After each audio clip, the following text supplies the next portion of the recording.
আজ তোমাদের সঙ্গে শেয়ার করতে চলেছি মাত্র ১ চামচ তেলে কি করে বাজারের থেকেও টেস্টি চিকেন পকোড়া বাড়িতে খুব সহজে তৈরি করে নিতে পারো। তো তার জন্য চিকেনকে ভালো মতো ম্যারিনেশন করতে হবে। কিছুটা পরিমাণে বোনলেস চিকেনকে ভালো মতো ধুয়ে নিয়ে তার মধ্যে সয়া সস, ভিনিগার, লবণ, আদা রসুন বাটা, কাশ্মীরি লঙ্কার গুঁড়ো, লাল লঙ্কার গুঁড়ো, তোমরা চাইলে লাল লঙ্কার পরিবর্তে কাঁচা লঙ্কা পেস্ট দিতে পারো। তারপরে দিয়েছে রসুন গুঁড়ো, একটু হলুদ গুঁড়ো, টমেটো কেচাপ, একটা ডিম, কর্নফ্লোর আর ওটস গুঁড়োও দিয়েছিলাম, সেটার ভিডিও ক্লিপ নিতে ভুলে গেছি, সো সরি।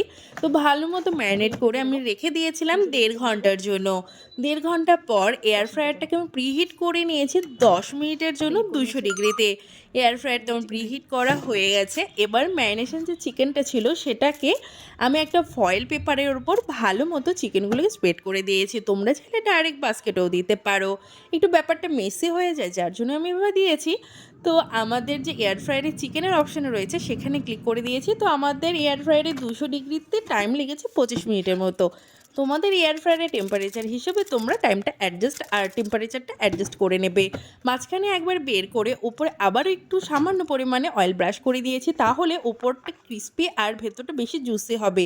দেখো কতটা সফট আর জুসি হয়েছে। বাড়িতে অবশ্যই ট্রাই করো, আর খেতে কিন্তু ভীষণই ভালো হয়েছিল। তো চলো, বাই।